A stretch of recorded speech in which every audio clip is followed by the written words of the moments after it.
Olá pessoal, graça e paz. Esse é o nosso primeiro momento Verdade e Graça. E como é o primeiro de muitos, nós gostaríamos de iniciar falando sobre a Palavra de Deus. Você conhece a Palavra de Deus? Você valoriza o que Deus deixou registrado para os homens e o que o Espírito Santo preservou ao longo dos séculos para que hoje nós pudéssemos ter a Palavra de Deus em nossas mãos para lermos, para meditarmos e, acima de tudo, para vivermos o que está escrito.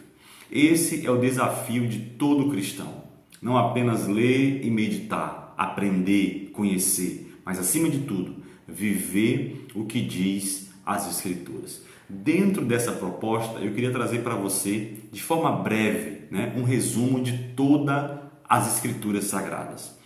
O Antigo Testamento, e aí é muito claro deixarmos aqui lembrado que a Bíblia se divide em duas partes, o Antigo e Novo Testamento.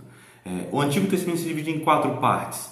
A primeira delas é o Pentateuco, que vai de Gênesis a Deuteronômio. Esses livros vão narrar ali a história do povo hebreu, desde a criação, ali em Gênesis, e o caminhar deles até a Terra Prometida, levando em consideração que isso só é alcançado depois ali com Josué, E o Pentateuco é o primeiro bloco de livro do Antigo Testamento, a lei do Senhor, que para os judeus na Bíblia judaica é a Torá, O segundo bloco é os livros históricos. Os livros históricos vai de Josué a Esté e eles vão narrar a história do povo hebreu dentro daquela dinâmica ali de teocracia, monarquia e a dinâmica que envolve a vida em comunidade, em sociedade do povo de Deus e principalmente o seu relacionamento com Deus que os havia formado. Depois nós temos os livros de sabedoria ou livros poéticos, que são os livros que vai de Jó a Cantares, envolve Salmos, Provérbios, Eclesiastes, são livros excelentes e que talvez sejam um dos mais lidos, principalmente o livro de Salmos, e Provérbios. Depois nós temos os livros proféticos, que também, dentro dessa dinâmica, eles têm duas divisões, eles se dividem em dois, profetas maiores e profetas menores. Isso não significa dizer que um é mais importante que o outro, Está ligado geralmente à questão do conteúdo e do tempo de profecia que tiveram os profetas do Senhor. Mas nenhum difere do outro no sentido de valor ou importância, porque toda a palavra de Deus é importante para a nossa vida. Então assim se divide o Antigo Testamento. Pentateuco, livros históricos, livros de sabedoria ou poéticos e livros proféticos. Aí nós temos o Novo Testamento. O Novo Testamento também se divide em quatro, que é justamente os evangelhos, que traz ali Mateus, Marcos e Lucas, lembrando que dois dos evangelistas, eles andaram com Cristo, eles foram discípulos do Senhor, que é Mateus e João, e os outros dois, eles se converteram ao evangelho após a ressurreição de Jesus, mas eles não andaram com Jesus como Mateus e João, que é justamente Marcos e Lucas. Aí nós temos nos evangelhos, basicamente a vida desde o nascimento, desenvolvimento, vida, ministério, morte e ressurreição do Filho de Deus. A mensagem central das Escrituras é sobre Jesus Cristo. Aí nós temos o livro histórico, que é Atos, onde nós ali temos a narração do início da igreja primitiva, quando o Espírito Santo vem sobre um grupo de 120 irmãos e ali dá-se continuidade ao novo Israel de Deus, a igreja do Senhor, conduzida, guiada e habitada pelo Espírito Santo de Deus. Na sequência nós temos as cartas. As cartas são extremamente importantes, principalmente para os nossos dias. Aliás, todas as Escrituras, elas são importantes para a nossa vida cristã e espiritual.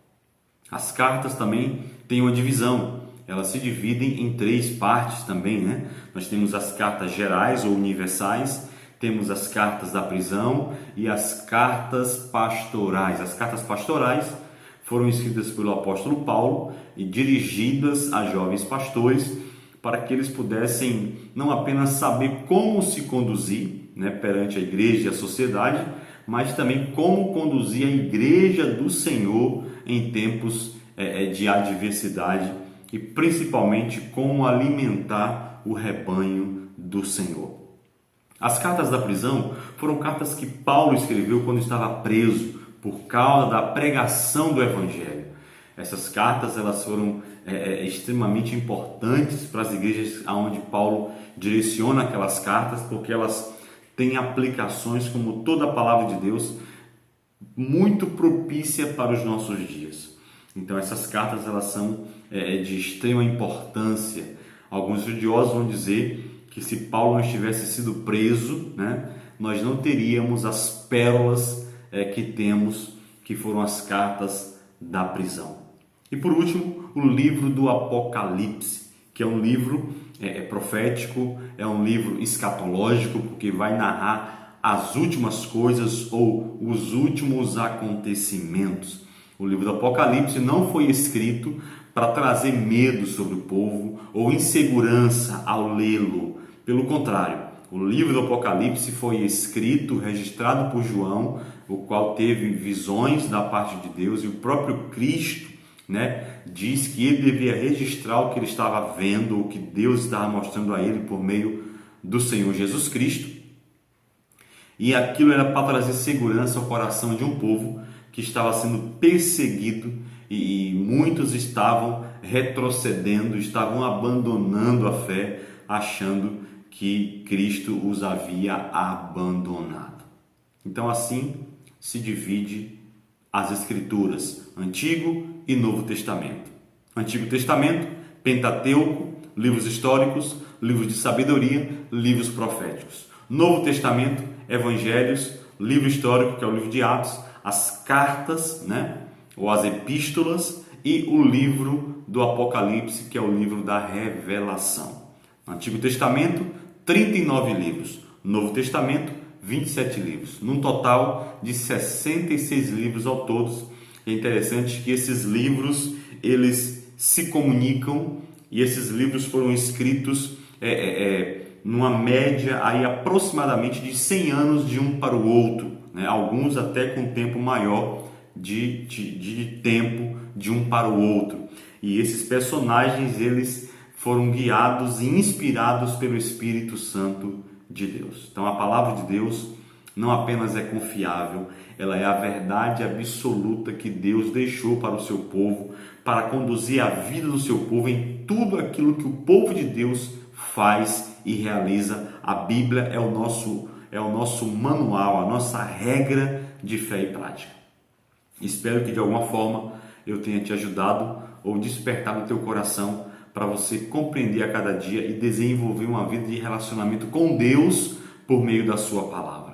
Que Deus continue te abençoando, te fortalecendo, e até o próximo vídeo, se o nosso bom Deus nos permitir. Eu sou o pastor Juvenil Novaes, desejando sempre ser um instrumento de Deus para a sua vida e para a sua edificação. Deus te abençoe, em nome do Senhor Jesus.